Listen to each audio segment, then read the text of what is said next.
If you ever needed a 30-second summary into just how devoid of any sense Donald Trump is when it comes to the history of our own country, here you go. I have ideas as to what to do, but I haven't made a final. I like to make the final decision 1 second before it's due, because things change. I mean, especially with war. Things change with war. It can go from one extreme to the other. War is very bad. There was no reason for this to be a war. There was no reason for Russia, Ukraine.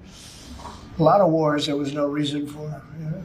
You look right up there, I don't know, see the Declaration of Independence, and I say, I wonder if the Civil War, it always seemed to me maybe that could have been solved without losing 600,000 plus people. Does he think that the Declaration of Independence has anything to do with the Civil War?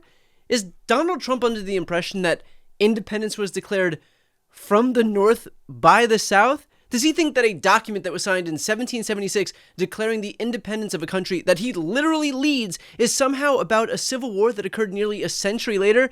Look, I get that not everybody can be a constitutional scholar like Jamie Raskin. I'm not out here looking for a genius.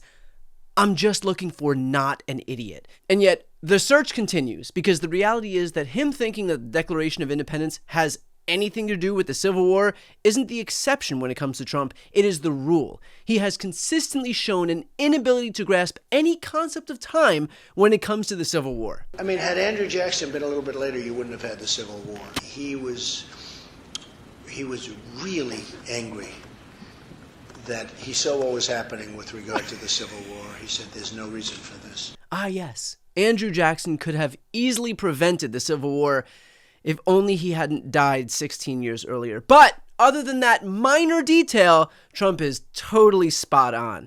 If nothing else, Trump's entire tenure has proven how offensively stupid he is when it comes to the history of the country that he himself leads. Like, for example, when he said this. The Continental Army suffered a bitter winter of Valley Forge, found glory across the waters of the Delaware, and seized victory from Cornwallis of Yorktown. Our army manned the airport. It ran the ramparts. It took over the airports. It did everything it had to do. And at Fort McHenry, under the rocket's red glare, it had nothing but victory. And when dawn came, their star-spangled banner waved defiant. Ah, yes, George Washington's army took over the airports during the Revolutionary War in 1775. It took over the airports. Granted, the first airport wasn't erected until the early 1900s, but that's likely owed to the fact that they were such a prime target for takeover in wars, which George Washington made abundantly clear. Or, how about this? I am very proud now that we have a museum in the National Mall where people can learn about Reverend King, so many other things. Frederick Douglass is an example of somebody who's done an amazing job and is being recognized more and more, I notice. I'll tell you what, I absolutely love the use of the present tense here. This dude 1000% thinks that Frederick Douglass is still alive and wasn't an abolitionist that died in 1895.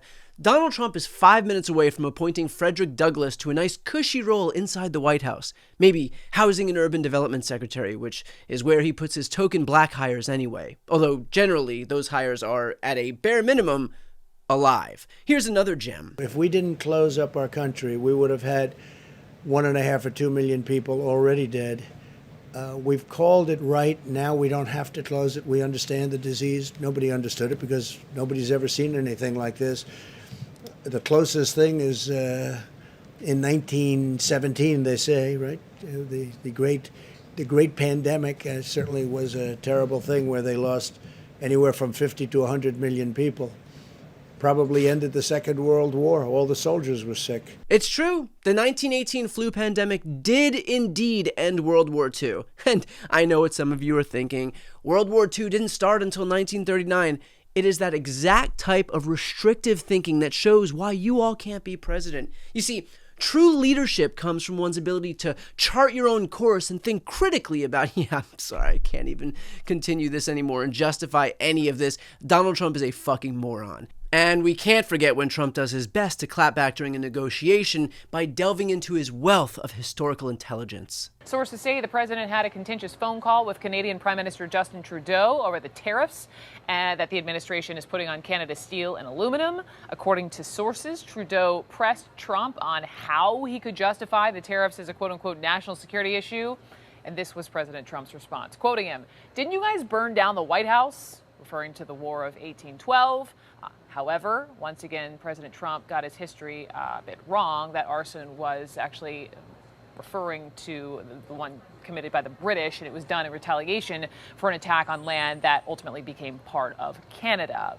Ah, yes, who can forget when Canada famously, let me consult my notes here, burned down the White House. Yeah, nothing like using history for negotiating leverage, even if its accuracy is a little bit in doubt. And look, I could go on and on and on, but for fear of making all of us just too dumb by virtue of listening to this guy, I think it's probably better that we cut our losses here. There is a non-zero chance that just watching footage of Donald Trump speaking about U.S. history is burning off brain cells in real time.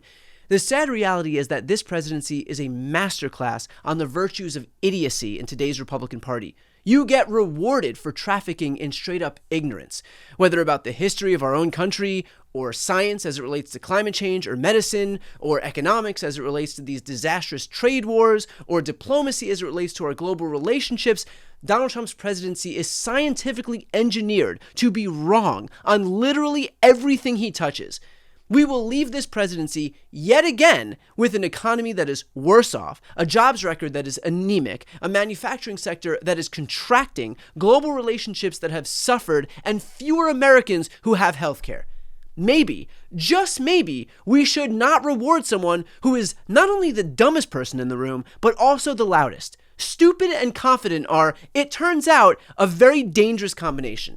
And this presidency is a testament to exactly that. Battle of Gettysburg, what an unbelievable, it was so much and so interesting and so vicious and horrible and so beautiful in so many different ways. It represented such a big portion of the success of this country. Gettysburg, wow.